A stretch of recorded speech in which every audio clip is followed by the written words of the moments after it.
அனைவருக்கும் வணக்கம். இப்போ நம்ம பார்க்க போகிற இஷ்யூ வந்து பார்த்திங்கன்னா ரொம்பவே கஷ்டமான இஷ்யூ தான். முக்கியமாக புதுச்சேரி மக்களுக்கு. ஏன் அப்படின்னா, ஒரு 10 நாளைக்கு முன்னாடி புதுச்சேரி சிறுமி பாலியல் வன்கொடுமை பார்த்திங்கன்னா மிகப்பெரிய பேசு பொருளாக மாறிச்சு இந்தியா ஃபுல்லாக. ஒரு 9 வயது தான் ஆகுது அந்த சிறுமிக்கு. ஸோ அந்த சிறுமியை பார்த்திங்கன்னா பாலியல் வன்கொடுமை பண்ணது மட்டும் இல்லாமல் கொடூரமாக கொலை செய்யப்பட்டிருந்தாங்க. இதனாலே இந்தியா ஃபுல்லாக மிகப்பெரிய அதிர்வலைகளை ஏற்படுத்தி இந்த இஷ்யூ. ஸோ அப்போதைய ஆளுநர் தமிழிசை சவுந்தரராஜன் அவர்கள், ஏன் அப்போதைய ஆளுநர் அப்படின்னு சொல்கிறேன்னா, இப்போ அவங்க ராஜினாமா பண்ணிட்டாங்க. அவங்க என்ன சொன்னாங்க அப்படின்னா, இந்த மாதிரி கொடூரம் நான் பார்த்ததே கிடையாது. வன்புணர்வு செய்யப்பட்டது மட்டும் இல்லாமல் மிக கொடுமையாக பார்த்திங்கன்னா கொலையும் பண்ணியிருக்காங்க. இது மாதிரி நான் பார்த்ததே இல்லை அப்படின்னு பார்த்திங்கன்னா, இதெல்லாம் பார்க்கும்போது மனது கஷ்டமாக இருக்குது அப்படின்னு ஏகப்பட்ட மீடியாவில் அவங்க பேசியிருந்தாங்க.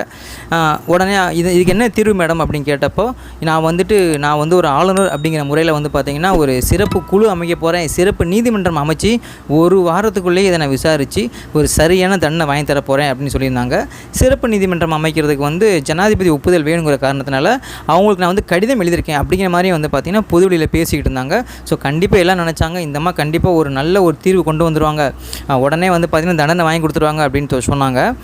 ஆனால் பொதுவானவர்கள் என்ன சொன்னாங்க அப்படின்னா, அதெல்லாம் வாய்ப்பு கிடையாது, ஒரு 40 நாள் குறைஞ்சது 2 மாதம் ஆகும் அப்படின்னு சொல்லியிருந்தாங்க. இருந்தாலும் இவங்க சொன்ன கான்ஃபிடென்ட் பார்த்திங்கன்னா பயங்கரமாக இருந்துச்சு.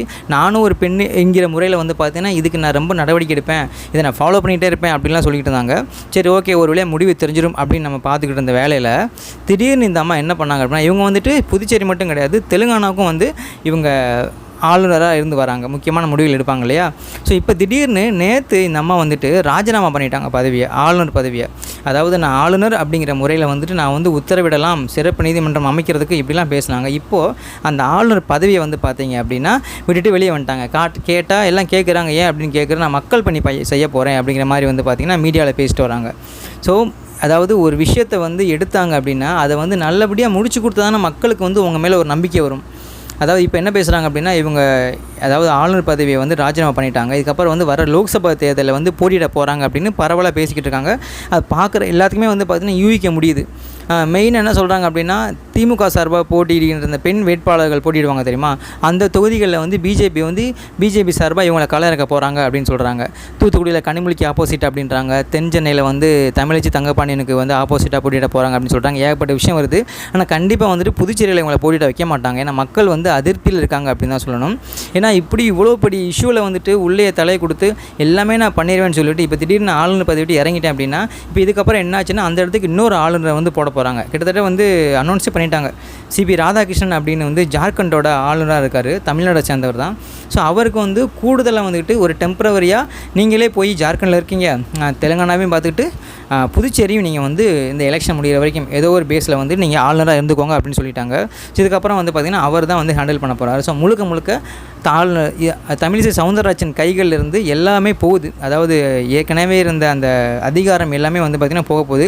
இதுக்கப்புறம் அவங்க எலெக்ஷனில் நின்று ஜெயிச்சு வந்தால் தான் பார்த்திங்கன்னா அவங்களுக்கு அதிகாரம் கிடைக்க போகுது. ஸோ இப்படி டெம்பரவரியாக நீங்கள் ஒரு ஜாபில் இருக்க போகிறேன்னு தெரிஞ்சுக்கிட்டு மக்கள் முன்னாடி எப்படி நீங்கள் நியாயம் வாங்கி தர போகிறேன், தீர்ப்பு வாங்கி தர போகிறேன் அப்படின்னு எந்த ஒரு விதத்தில் அவங்க பேசுனாங்க அப்படின்னே தெரியல.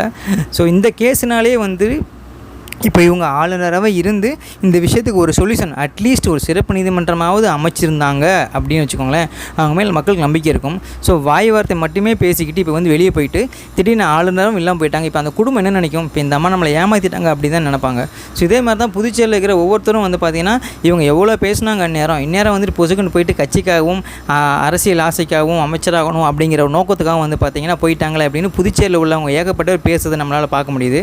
இன்னும் ஒரு சிலர் என்ன சொல்கிறாங்க அப்படின்னா, அதாவது ஒரு தாழ்த்தப்பட்ட சமூகத்துலேருந்து வர்றவங்க இவங்க சப்போஸ் அந்த பக்கம் போயிட்டு அந்த நாடார் பேஸ் அந்த பேஸ்லலாம் வின் பண்ணிட்டாங்க அப்படின்னா அமைச்சர் பதவி கூட கிடைக்க வாய்ப்பு இருக்குது அப்படிங்கிற மாதிரி சொல்கிறாங்க.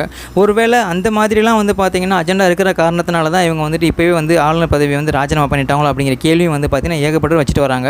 ஸோ நமக்கு பர்சனலாக இவங்க அந்த புதுச்சேரி இஷ்யூவில் அட்லீஸ்ட் அடுத்த ஒரு ஸ்டெப்பாவது எடுக்கிறதுக்கு உதவி பண்ணிவிட்டு இந்த ராஜினாமா பண்ணியிருந்தாங்க அப்படின்னா ரொம்பவே நல்லா இருந்திருக்கும்.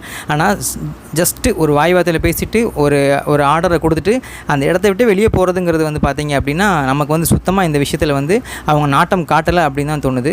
ஸோ மக்கள் பணிக்கு வர போகிறேன்னு சொல்கிறாங்க. ஆளுநராக இருக்கும் போதே இவ்வளோ அதிகாரம் இருக்கும் போதே மக்கள் பணி பண்ணாதவங்க அமைச்சராக என்ன மக்கள் பணி பண்ண போகிறாங்க அப்படின்னு வந்து பார்த்திங்கன்னா ஏகப்பட்ட பேசிகிட்டு இருக்காங்க.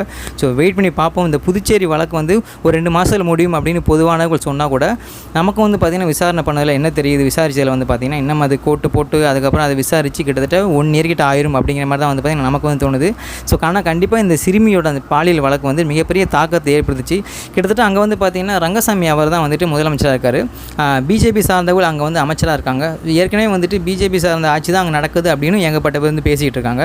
ஸோ அப்படி இருக்கும்போது இவங்களும் வந்து இந்த வாய் வார்த்தையை வந்து ரிட்டன் வாங்கினது வந்து அவங்களுடைய இந்த எலெக்ஷனுக்கே வந்து பார்த்திங்கன்னா பாதிப்பாக அமையும் அப்படின்னு வந்து பார்த்திங்கன்னா வெளியே பேசிக்கிறாங்க.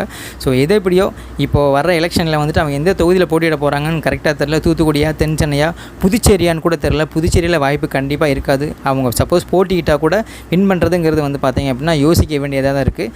ஸோ வெயிட் பண்ணி பார்ப்போம் இந்த ரிசல்ட்லாம் எப்போ வருது அப்படின்னு. அது மட்டும் இல்லாமல் அந்த சிறுமி ஆர்த்தியுடைய அந்த வன்புணர்வு கொலை வழக்குலையும் வந்து பார்த்திங்கன்னா ஒரு நல்ல தீர்ப்பு கிடைக்கணும், குற்றவாளிகளுக்கு வந்து பார்த்திங்கன்னா தகுந்த தண்டனையும் கிடைக்கணும் அப்படின்னு நம்ம வந்து கேட்டுக்கிறோம்.